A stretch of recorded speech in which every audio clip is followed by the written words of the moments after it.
বাস্কেটবলের উত্তেজনায় সরগরম বসুন্ধরা স্পোর্টস সিটির এই বাস্কেটবল কোর্ট। শুক্রবার গোটা দিন জুড়ে অনুষ্ঠিত হয়ে গেল flame boys summer slam 2.0 3x3 ফরম্যাটের এই টুর্নামেন্টে অংশ নেয় বিভিন্ন বয়স ও বিভাগের দল।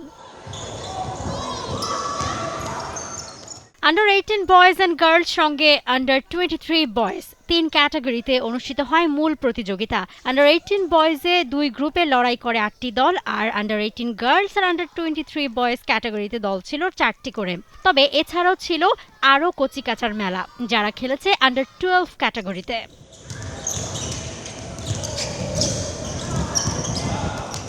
দিনব্যাপী একাধিক ম্যাচে তরুণ খেলোয়াড়দের দারুণ গতি, স্কিল আর প্রতিদ্বন্দ্বিতায় জমে ওঠে টুর্নামেন্ট। সকাল 9টা থেকে শুরু হওয়া এই আয়োজনের সমাপনী পর্বে ছিল সাংস্কৃতিক অনুষ্ঠান ও পুরস্কার বিতরণীয়। পুরোটা সময় জুড়ে ছেলে মেয়েদের আগ্রহ উৎসাহ বাড়িয়েছে তাদের বাবা মায়েরা। Optical brighter photo catalyst active granule সমৃদ্ধ বসুন্ধরা পাওয়ার ওয়াশ, ঝলমলে কাপড়ে ফুরফুরে মন। এই আয়োজনে বিশেষ অতিথি হিসেবে ছিলেন এনএসসির ক্রীড়া পরিচালক জাহিদ পারভেজ চৌধুরী। আর পুরস্কার বিতরণী অনুষ্ঠানে প্রধান অতিথি হিসেবে উপস্থিত ছিলেন বাংলাদেশ ফুটবল ফেডারেশনের সিনিয়র সহসভাপতি ও বসুন্ধরা কিংসের সভাপতি মোহাম্মদ ইমরুল হাসান। বাস্কেটবল নিয়ে বাচ্চাদের এত আগ্রহে মুগ্ধ তিনি।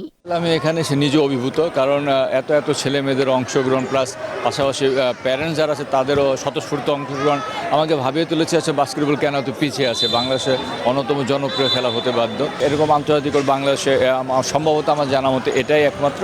তো এই সুবিধাটুকু ইংলিশ মিডিয়াম স্কুলগুলো নিচ্ছে। আমি আশা করি যে অন্যান্য স্কুলগুলো যারা আছে বাংলা বলেন, বাংলা ভার্সনে যেগুলো আছে, তারাও এই করে সুবিধা নেওয়ার জন্য বাস্কেটবল খেলা শুরু করবে। বিভিন্ন স্কুল কলেজকে বাস্কেটবলের সাথে সম্পৃক্ত করতে হবে যারা বাস্কেটবল খেলার সাথে জড়িত আছেন। আমার মনে হয় বাস্কেটবল খেলাটা খুব আনন্দদায়ক, আমি যতটুকু বুঝেছি এতে। তো এই খেলাটা জনপ্রিয় হতে খুব সময়ের প্রয়োজন হবে বলে আমার মনে হয় না। টুর্নামেন্টে সবচেয়ে প্রাণবন্ত ছিল ছোট্ট শিশু কিশোররা। খেলায় অংশগ্রহণ আর সার্টিফিকেট ও ক্রেস্ট ট্রফি পেয়ে দারুণ উচ্ছ্বসিত সবাই। চাওয়া এমন টুর্নামেন্ট হোক আরও, সেই সাথে বাচ্চাদের আগ্রহী বাবা মা ও কোচরাও। হ্যান্ডবল, বাস্কেটবল, ফুটবল টুর্নামেন্টেই যাই সবসময়। বাস্কেটবল, হ্যান্ডবল এগুলো এনকারেজ করে, বলে যে there is no need to be sad about getting second.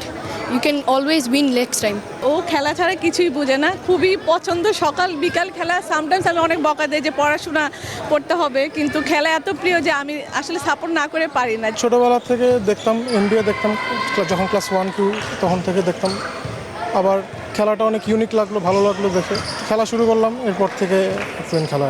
Basketball আমি ফলো করেছি আমার ভাইয়ের থ্রুতে। সো আমার ভাইও এখানে খেলতে আসে, সে হচ্ছে আন্ডার 18-এ ছিল।